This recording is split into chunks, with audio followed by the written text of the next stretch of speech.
There's something you need to know about nursing homes. Neglect and abuse have been happening for decades, but most people don't know it until they're in it. And by then, it's often too late. I know because it happened to my mom. Change is urgently needed because decades of traditional advocacy hasn't been enough to break a system that resists accountability. So we're doing something different. On September 27th, the ROAR movement is launching the first ever national walk for long-term care reform.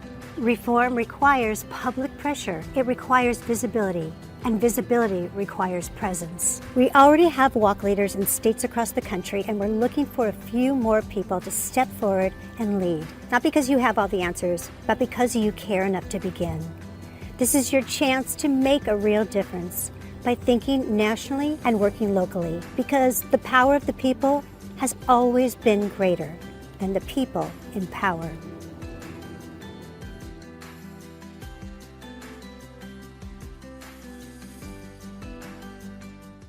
When the world has got you down. Alzheimer's sucks. It's an equal opportunity disease that chips away at everything we hold dear. And to date, there's no cure. So until there is, we continue to fight with the most powerful tool in our arsenal, love.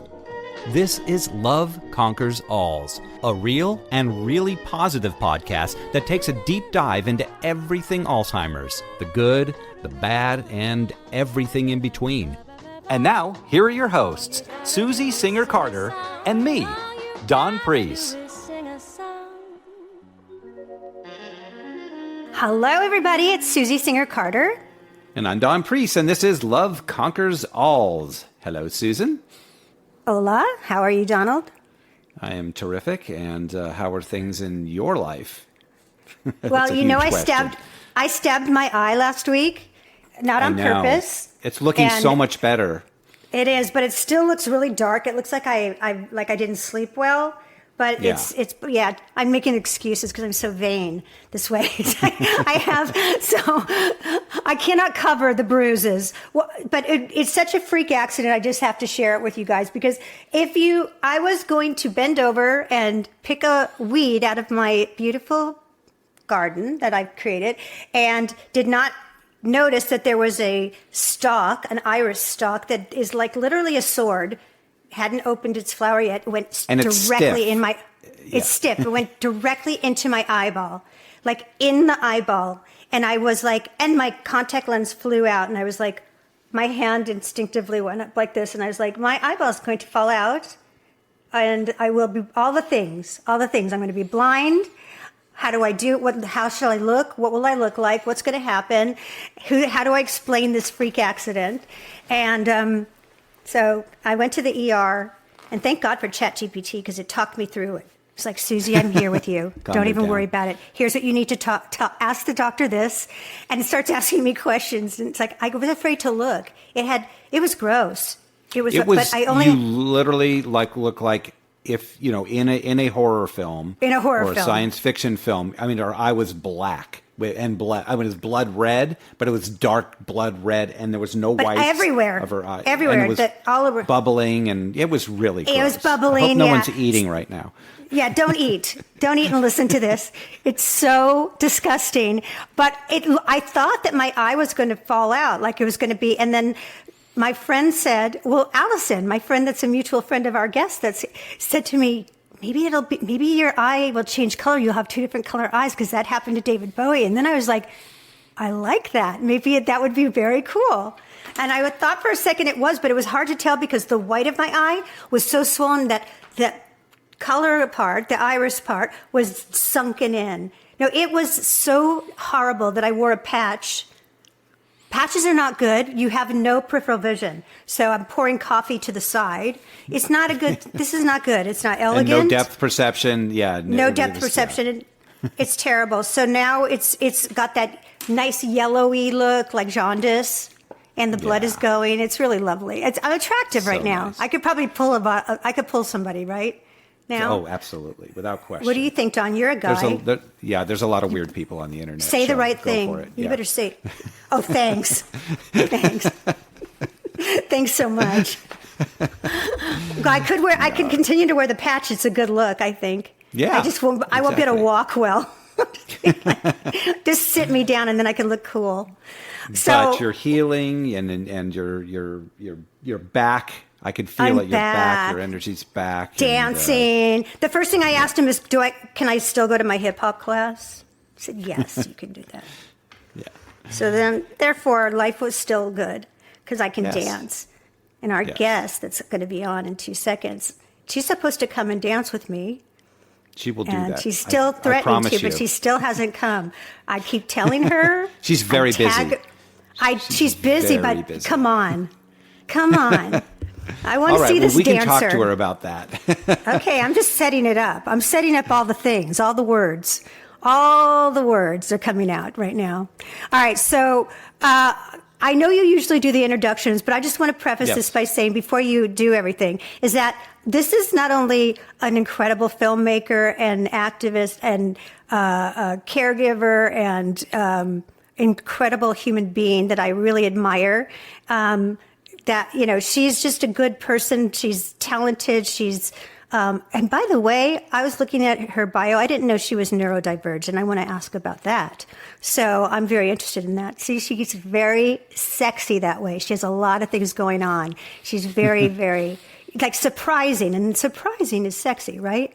I'm leaning into the sexy because she also has a podcast called Filthy MILFs.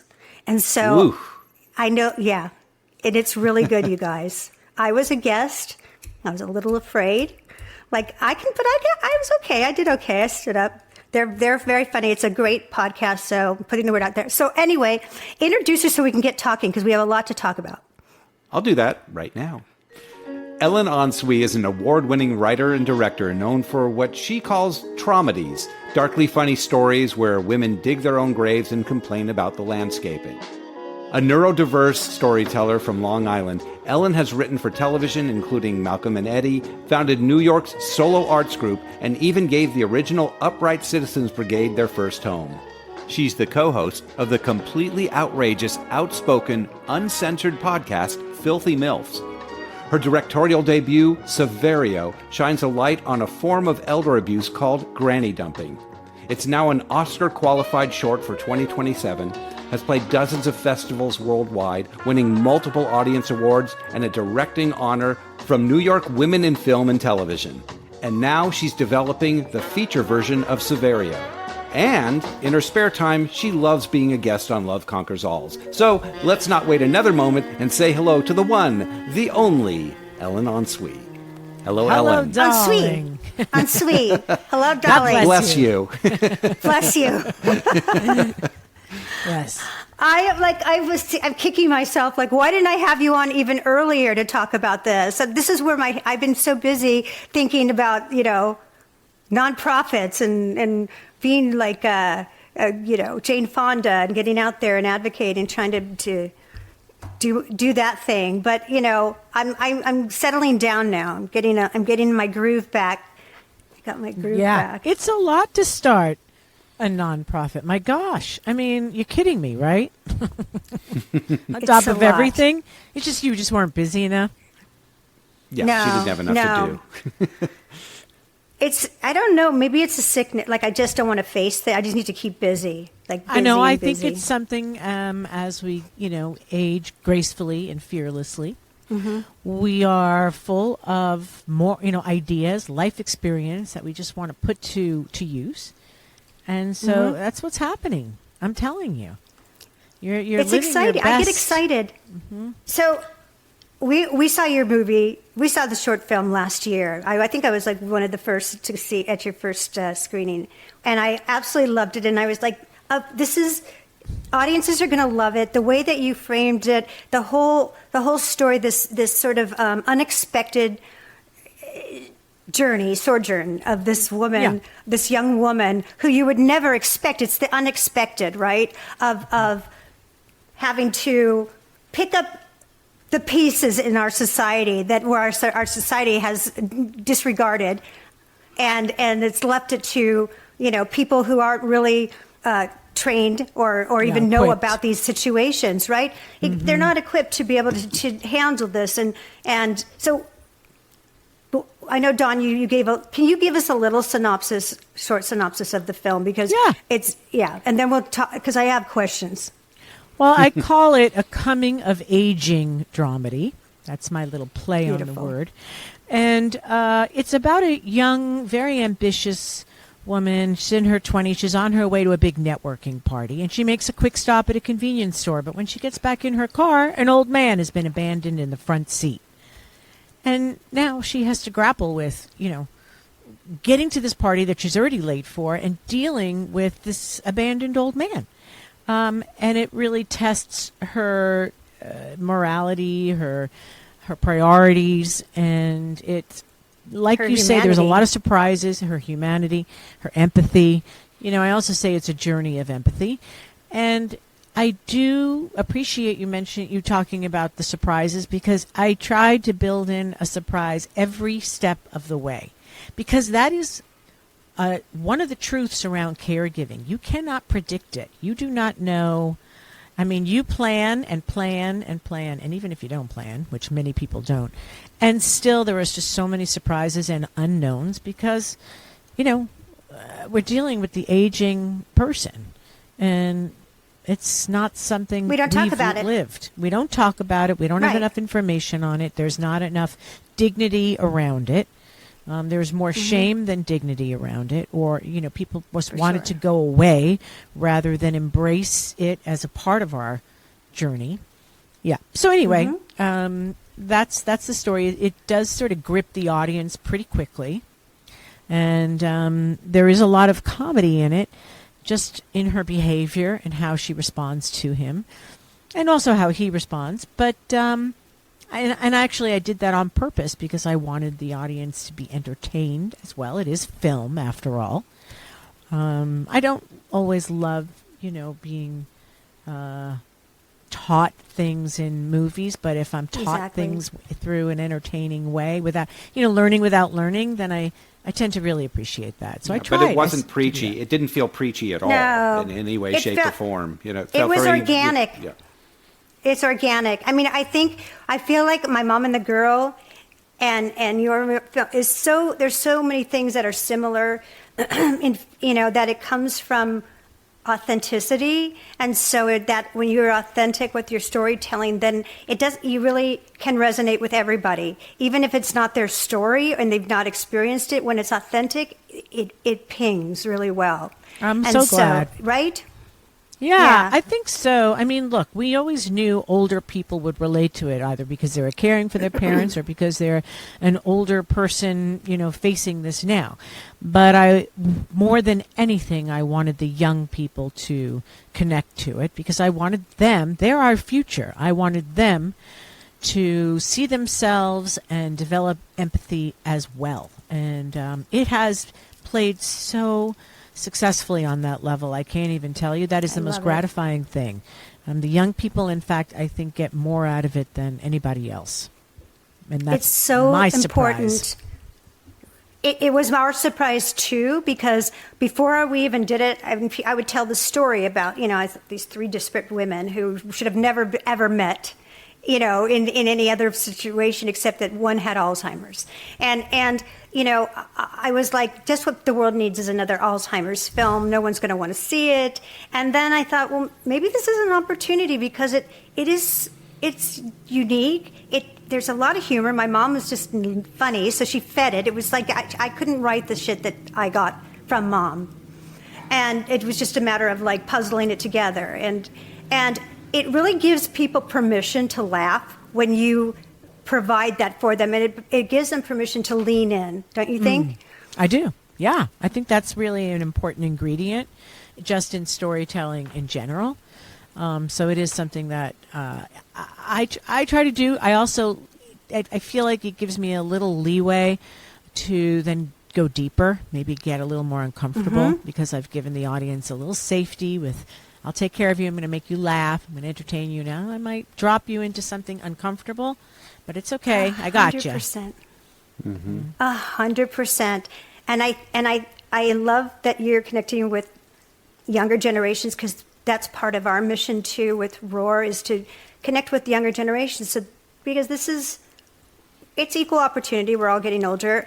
It was a surprise to us when, after a screening, we'd have young couples come up like that, clearly in college age, and saying, oh, thank you so much. That's my grandma, or that's my aunt. And oh my gosh, makes so much sense. And it was just, that's such a, those are the awards that you get, and the letters. I'm sure you get so many people writing you and thanking you, and you don't even realize how many people that you're shifting in their way that they look at things. Well, it's only in the film festival circuit, so it's a limited amount of people, right? It's the audiences who are part of a community that's enthusiastic about seeing film, and specifically short films, which, there are some platforms out there and YouTube, etc. But the idea, and that's why I want to do the feature version, is there's way more story to be told about the caregiving. Yeah, I mean, you did it with your documentary, Yeah. I actually wrote the script for my mom and the girl because people said, this is what happens after when they cross that street. Like, where are they going? And then I don't know I got sidetracked with another job and whatever. The point was that I think they got enough out of it. I almost think it's better for me that they didn't know what happened after. It doesn't matter, because what was important is that those three women significantly changed each other's life and made a difference. Talk about granny dumping, because I don't think people really understand it, and it's such a problem, and it's part of that this whole broken elder care system that we're living with and that we need to reform. But talk about that. So I experienced it firsthand, and that's how I found out about it. I was at the Albertsons in Los Feliz. I came out, and there was a crowd surrounding an old man who had been abandoned, and I only found out, from talking to the other people there. And the manager was very, reassuring, and don't worry, folks, and we've got this taken care of, and social services is coming.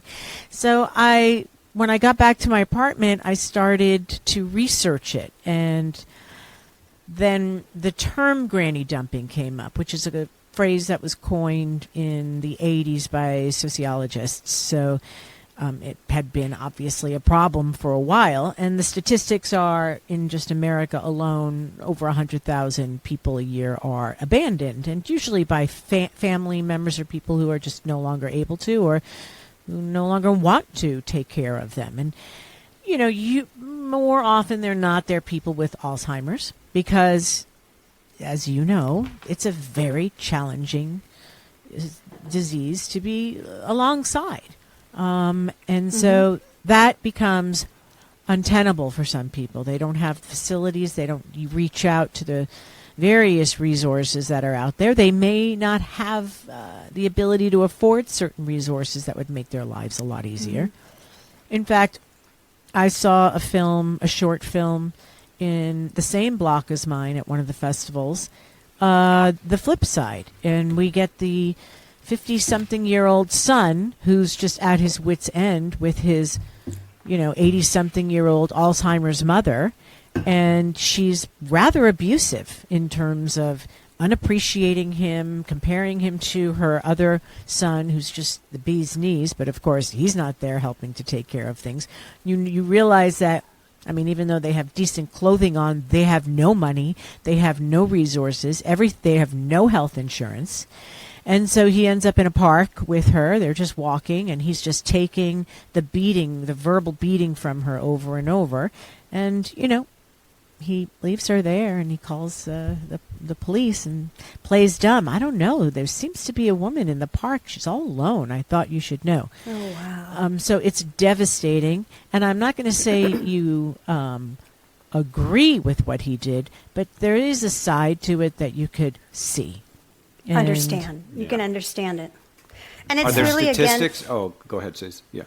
Oh, no, I was just going to say that, again, it goes back to the system and setting it, the way the system's set up. It doesn't support people who have dementia. It doesn't support their families properly. It doesn't give them the tools that they need to be caregivers that can actually survive caregiving.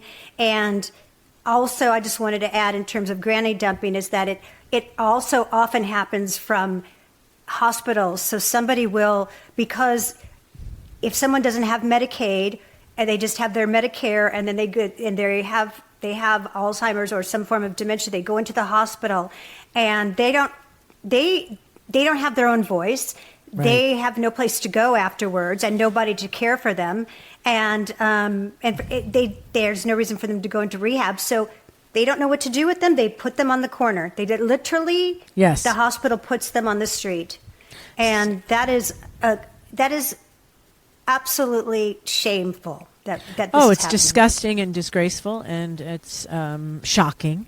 And I've been made to understand that some of the homeless people, or many of the elderly homeless people who seem crazy, are these victims.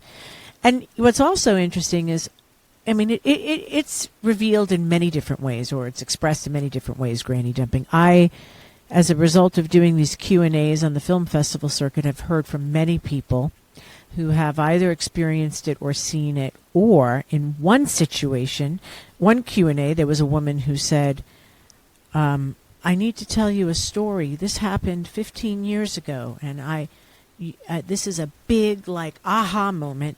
We were in a theater in New York City, and there was an old person there, and they were there when we arrived, sitting in the seat, and they still were there when we left, and I'm realizing now that was a person who was abandoned. And she started bawling her eyes out, and the whole theater just And then just this last film festival I was at, a woman came up to me. She said, I'm a nurse. I've been at the state-run facility for about, many, many years. We see people dumped in the back of our building all the time. It's just heartbreaking. It's a human being. Are there statistics as to how many are either have dementia, Alzheimer's, and how many are just physically disabled? Or it just runs the gamut, and because obviously somebody who's still got their mental capacity, they can go and ask for help.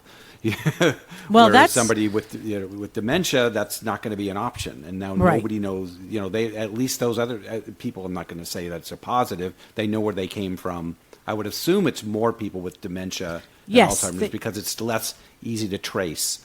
They say that, and they say that, and it might also be people who are either schizophrenic and untreated or undiagnosed, or some other type of mental illness.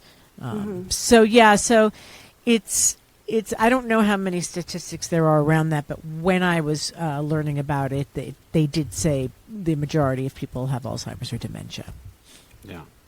Right. And the problem is that in a certain stage of Alzheimer's and dementia, you can, unless you really know the signs, they can be mistaken for, mental illness. And a lot of people, like my mom, got locked up in 72-hour lockup when she was agitated on her way to the doctor's office when they were taking her from her facility. And instead of understanding that she has Alzheimer's, they just thought she was having a psychotic break. And this is what happens too. So we just, as a society, we just don't have enough knowledge about this. And we also, people with dementia are so stigmatized that they're, even in the healthcare system, they are the bottom of the what's the word? Food chain. They're at the bottom of the food chain. It's like, they have Alzheimer's, they have dementia, and they're old. Let's push them out. So what's the big deal, right? They're not going to know anyway. The attitude, right? That's the attitude. No, I think that's it. That's right, and even from the family members who may feel bad about it, but probably ultimately feel unburdened, and that's the other sad thing, that they haven't been supported in a way that they could, again, empathize and move through this with dignity all around. I mean, to me, the word that I use over and over again is dignity around it. And I don't know how we get that in our society, or how we encourage people to figure it out regardless of income and, socioeconomic status. It's humanity. Again, it comes down to we have our priorities and what we covet as, valuable is not a human being anymore. It's what they can bring to society. And at a certain age, we've decided that they are, the only thing they're worth is how much you can bill off of them until you can't bill off of them anymore. So they become a commodity, and a drain. Or you can bill off of them. So that's like, they become a warehouse, something in a warehouse until they're not worthwhile at all. So, and because we are an ageist society, I'm going to get on my soapbox now, but because we're on an ageist society, we can't, it's very difficult for people to look at that as actually happening, and that we should actually care about it. And why does that happen? Because we're afraid. Because everybody's actually afraid to look at it. It's scary. Also, I don't know that we're teaching enough about caregiving in general, what that looks like and what that means. And I think people think they hear the word caregiving and they think changing diapers, or you know what I mean? It just like goes right to something horrible versus showing up, just being there. And I don't know. I mean, that's another thing that I'm hoping, we can impart certainly to these young people, but to everybody, that just show up, and just be there. That's the first and most important thing. And community. It's community. It is. Kind of a two-part question. If you were to come upon somebody that you suspect this has happened to, do you go to the police? What steps do you take? And does our system, are there penalties for dumping your loved one and leaving them abandoned? What is the? Yeah, there are. It's not legal to do that. They create safe havens for babies, fire stations. If people want to abandon their babies. But they don't really people will leave them outside of a nursing home. I guess that's their best, effort. Right. My daughter is adopted, and she was abandoned. She was left outside an orphanage. So maybe it's no surprise I have a kinship to this subject matter. Totally. Yeah, she was abandoned. She was left in a box, and wrapped in wool and cotton, and it was, like something ridiculous, like 10 degrees below zero. She was hospitalized for 3 months. She couldn't stay in the orphanage because she was on the verge of death for a long time. Right. And pulled through it. Mitzvah. Yeah, she's awesome. Very empathetic, actually. No doubt. No doubt. She just is. Yeah, that has nothing to do with me. That was just her. No, but just but you never. I think that. I can't even fathom people that leave cats and dogs in boxes, and I've come upon. I found a box of kittens like years ago, coming out of a restaurant, and I was like horrified. Like how I don't even know like how people can actually go, yep, this is the right thing to do. Here, but we do more. We do more for those animals than we do for an old person with 100%. Dementia. That's why she even says in my short, I don't know if you remember the line, when she's so frustrated by the 911 operator telling her, you have to take him to, just take him to the nearest hospital. It'll be a faster way to process him. She's so pissed off about it. When she gets in the car, she turns to him and says, why couldn't you be a cute little lost dog or something? Exactly. Much easier. But that goes back to the question I was asking. Is there, if you call the police, are they going to do anything? Or are they going to just say, just dump them off at the hospital? If it's illegal. I think it depends. So there's different, I've researched different things. You can actually call certain social services organizations, elder abandonment organizations.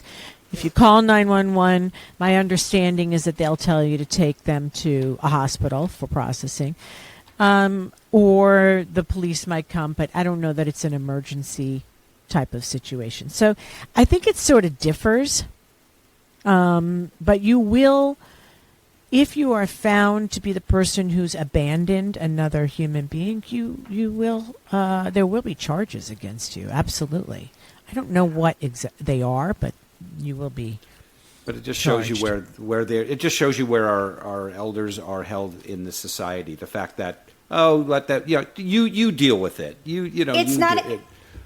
and it's not even just our elders. It's also disabled and mentally ill as well. Like, can I just share a story? But before I do, what does Severio stand for? Oh, that's such a good question. So, two things. My grandfather is Sicilian.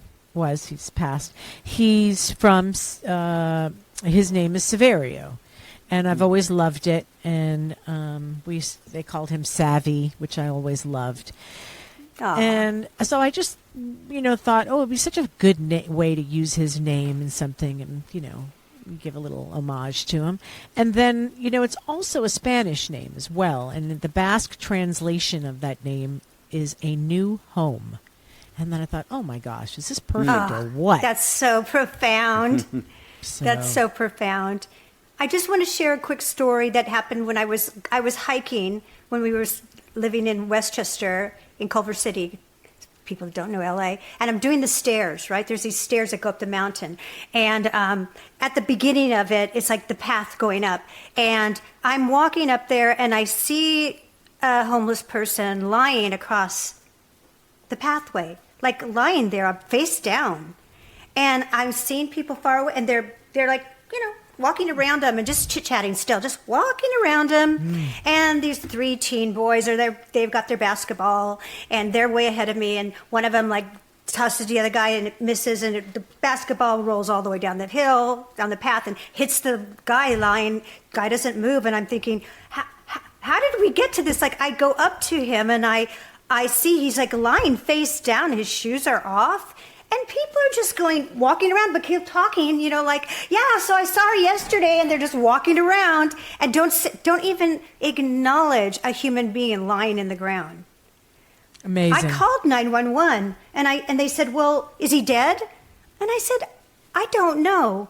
I'm standing right now, and I don't know if I should touch him or if I should. I said, sir, are you okay? But there's no answer. And I said, in any case, you should come and collect him. Because if he isn't dead, he's going to be. And I said, and then they said, okay, well, we'll send somebody over there. But it's like, are you kidding? Like, I couldn't believe, like, nobody stopped and made a call. And then the 911 was saying, well, should we come? No, yes, you should come.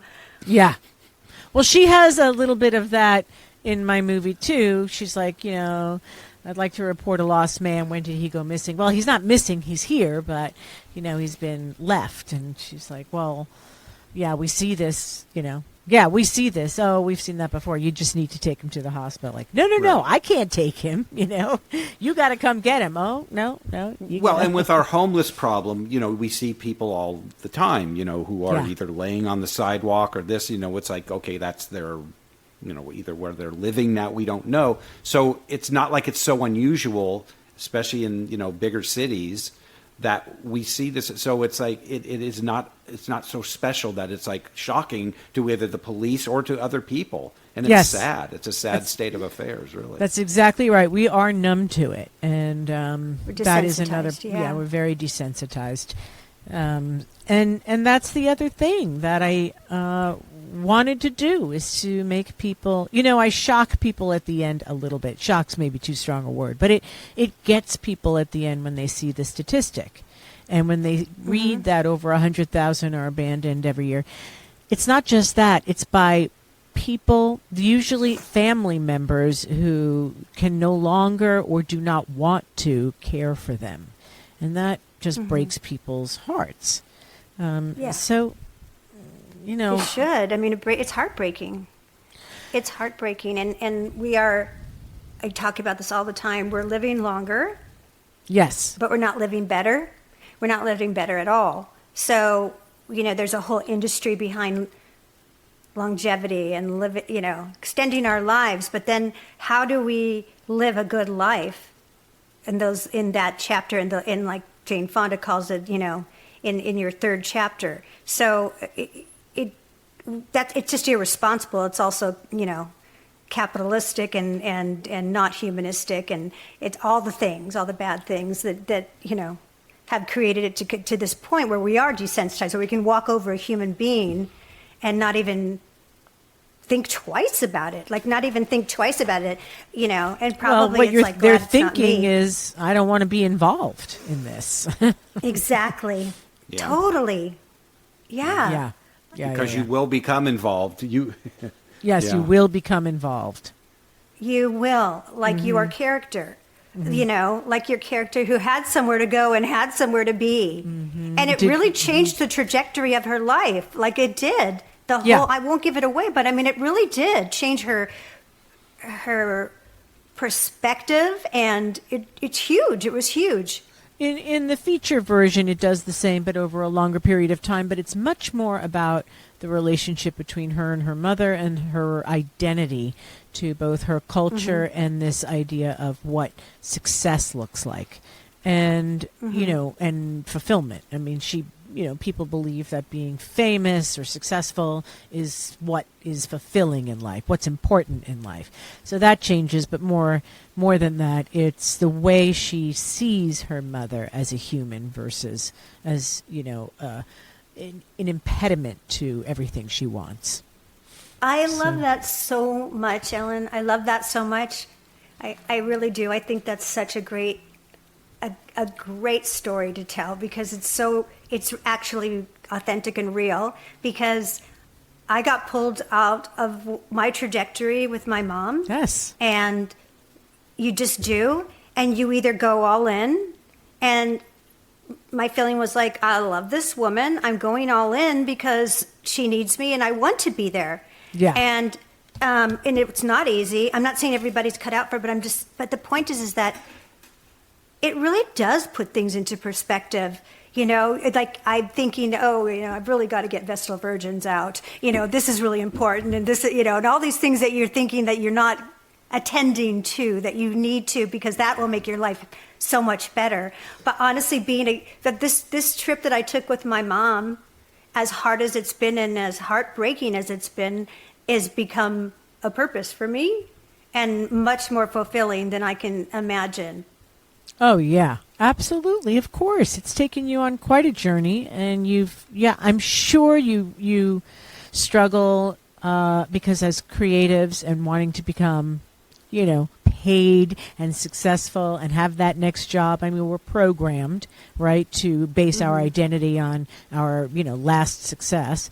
But your humanity has grown, and so much, yeah. And that will always be apparent in your work and make your work that much better. It'll make your work less hollow in terms of chasing something. I mean, to me anyway, it feels like it. It's been I agree. a pivot in terms of work, how I look at how to use art and creativity to, be better and to Good. help. It's a segue. That's the segue about impact and Yeah. art. And Like, storytelling. Yeah. Yeah.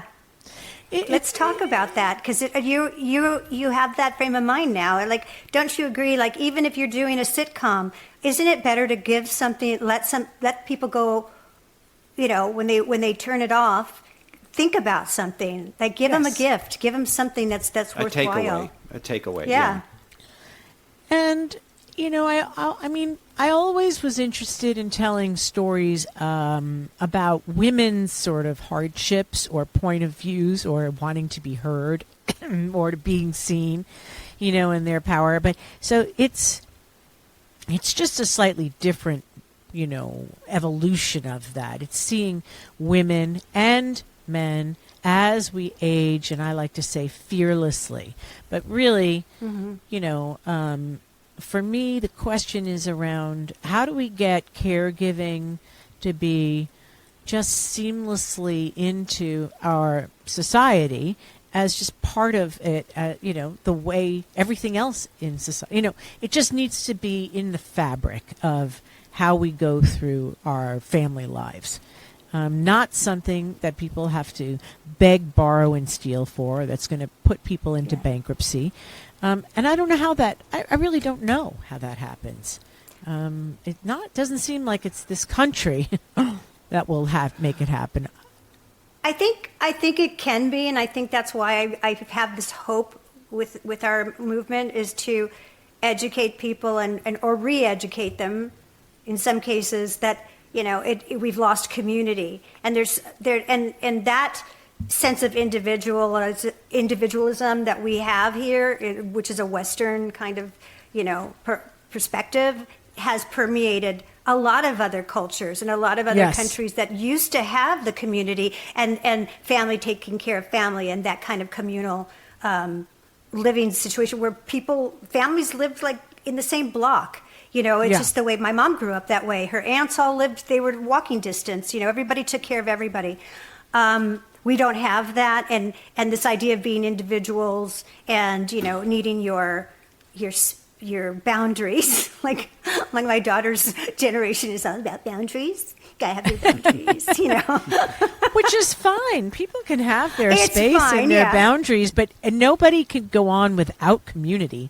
I mean, You have to, right? well, it's one of the most important things to have in aging. I think they say that connection with other people is the number one thing to keep you having a healthy aging process. 100%. Do you know, here's my statistic, I say it all the time, the 200,000 nursing home residents during COVID died before their time because of isolation. Yeah. It's failure to thrive. It would happen to anybody. It would happen to children. We don't do that to children. And Dawn, to your point about what do you do when you find somebody, you would think that you could call adult protective services like you would call, children protective services, but it's not the same. They don't respond the same. Even adult protective services doesn't respond immediately. They'll say, well, we'll make a report and we'll follow up with it. Whereas with children, if it's 2 a.m. and you report, like they're there. Yeah. It's the way we value. You call it an ageist society, which, I mean, I guess children represent something different. They're, hope, future, beginnings. They're hope. They're cute. But that comes down to, he lived a good long life anyway, so it's fine. Yes. He's 84. Yeah, he lived a life, so it's not that big a loss. Yet they're, every, for an 84-year-old, 6 months of living is, I mean, that's more valuable than it is to a 2-year-old.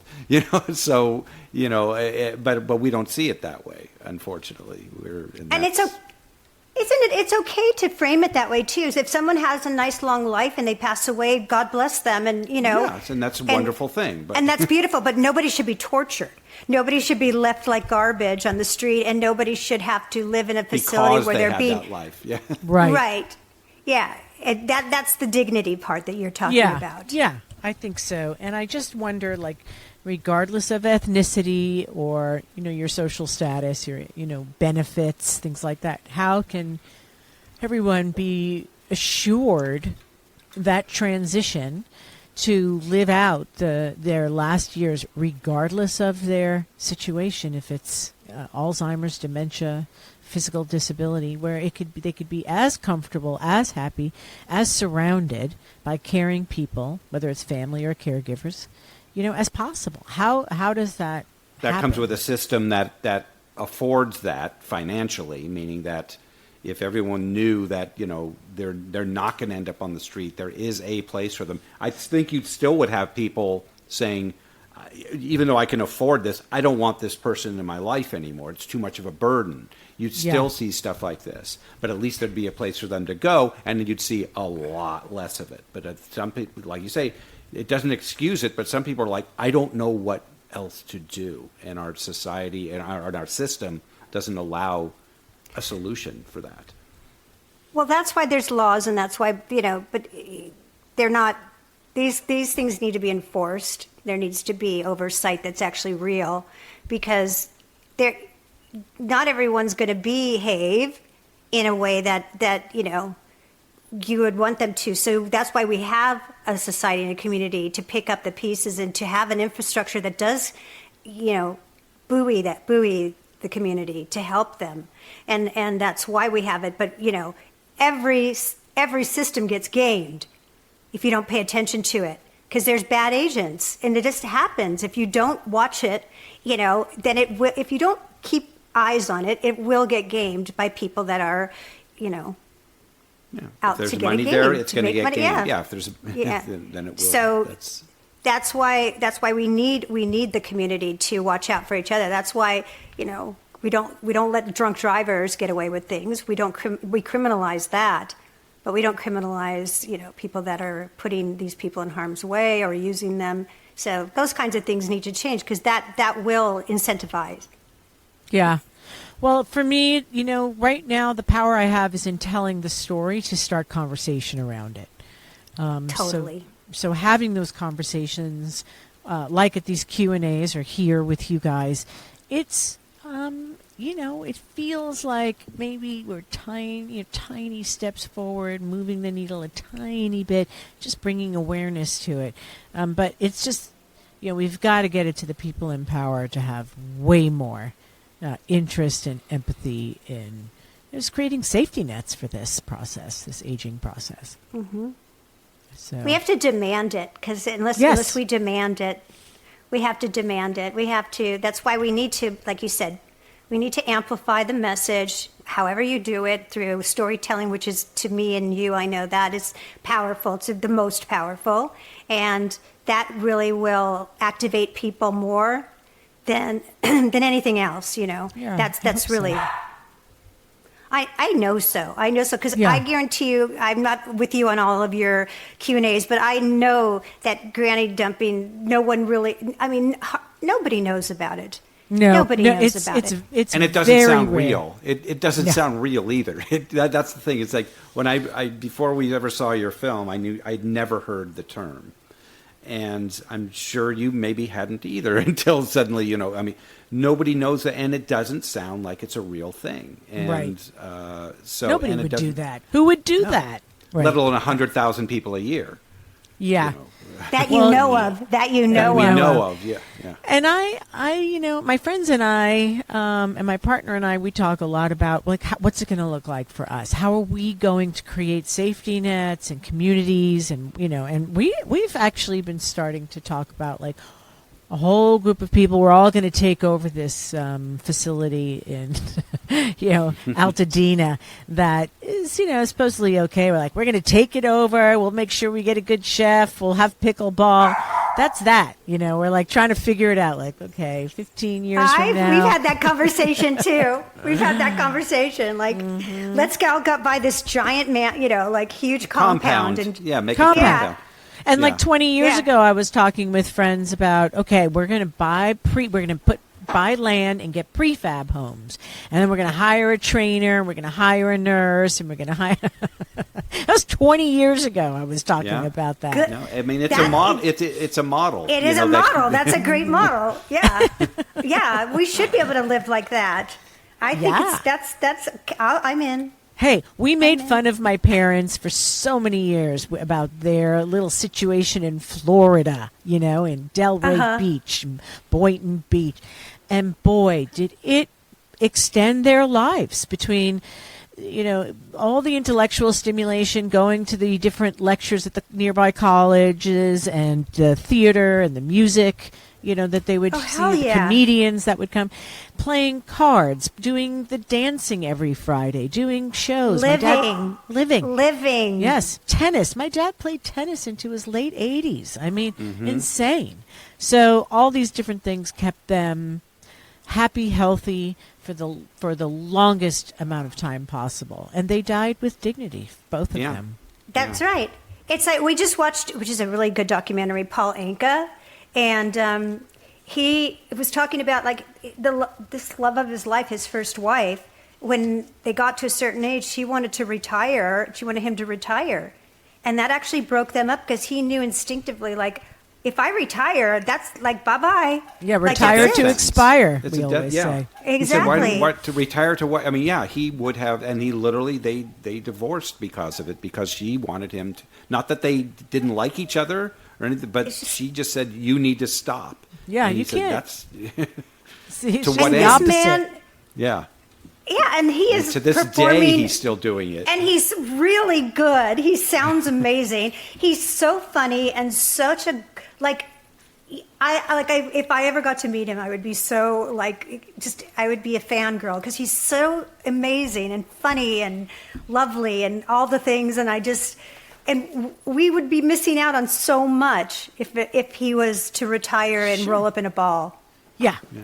No, we say it all the time. You can't retire to expire. And what is it going to look like?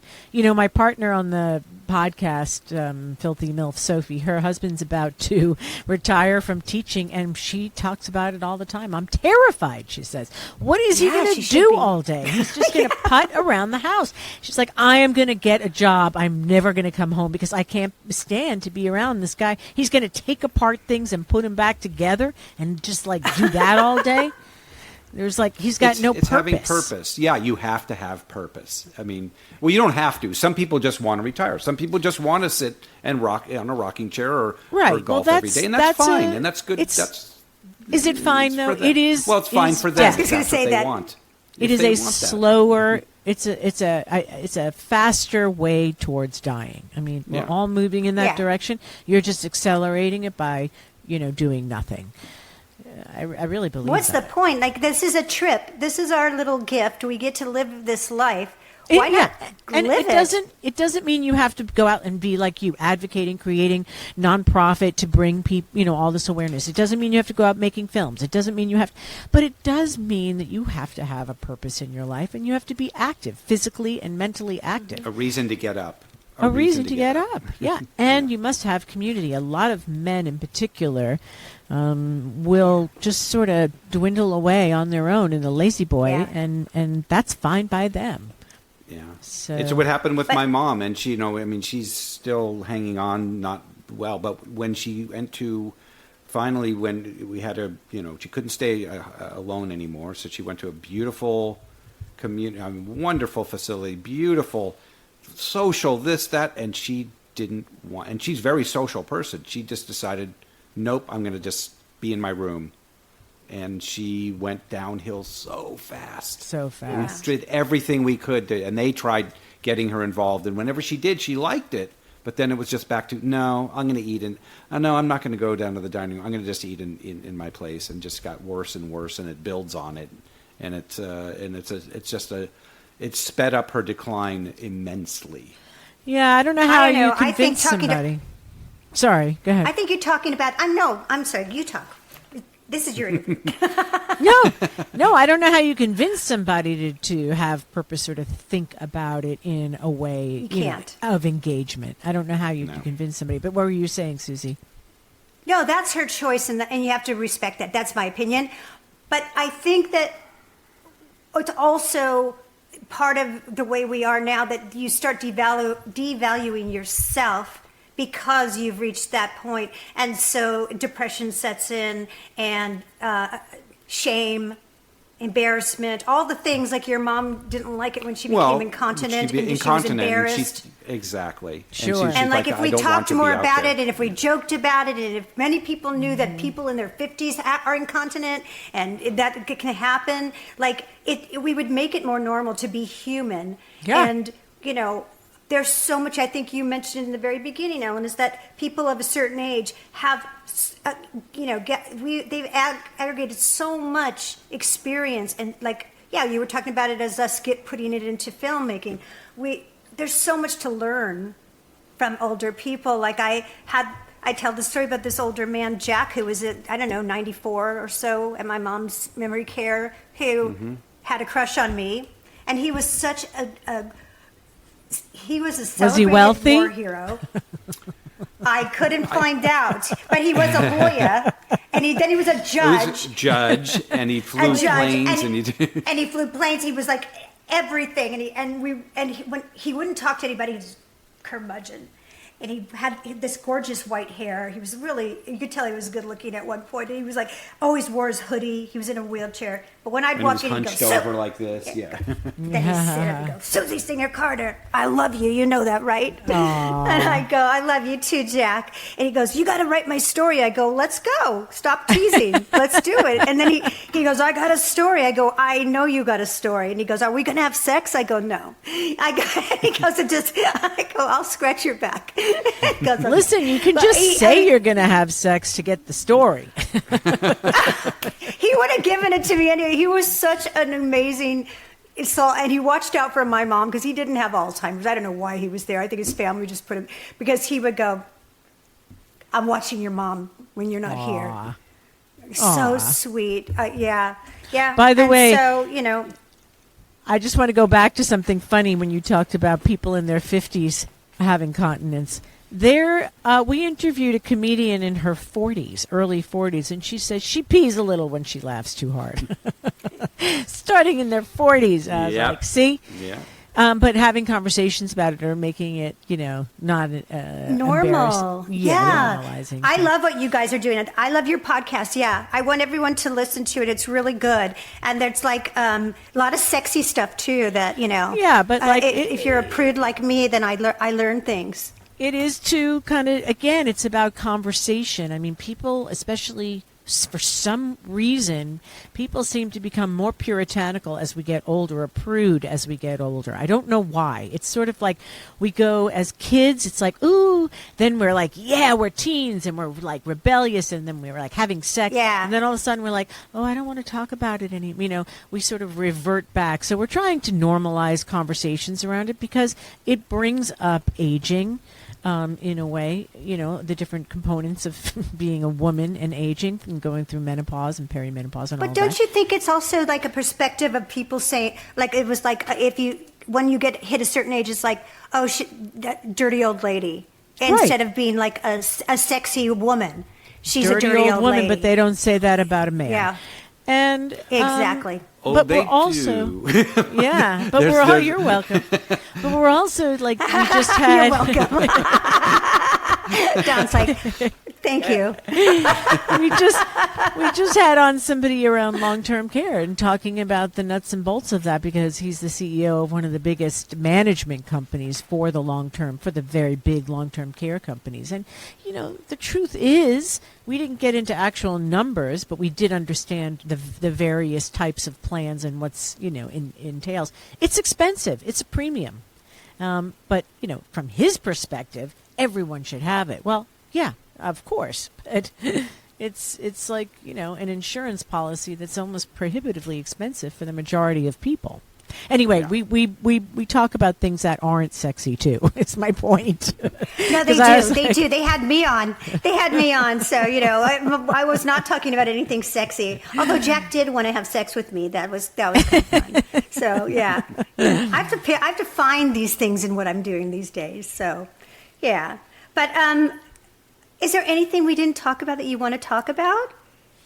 I know you're doing this. You're in the middle of writing, or I don't know how far you've gotten in your script on Severio for the feature. I'm, planning to try to raise the money and connect with elder abandonment, elder abuse organizations and different organizations to try to, not necessarily for money, but at least to legitimize the message of the project, to partner with me in that way.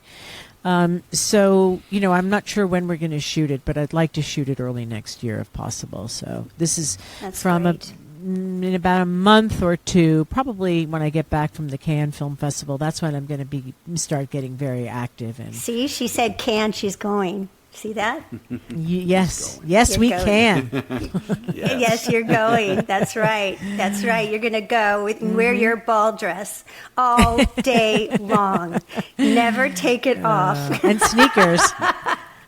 And sneakers you can wear. If I, God willing, I get to go again, I will definitely sneak some sneakers in for sure. Yeah. Well, this has been amazing. I think what you guys are doing, and I love that you're tag teaming each other and helping each other through all this too.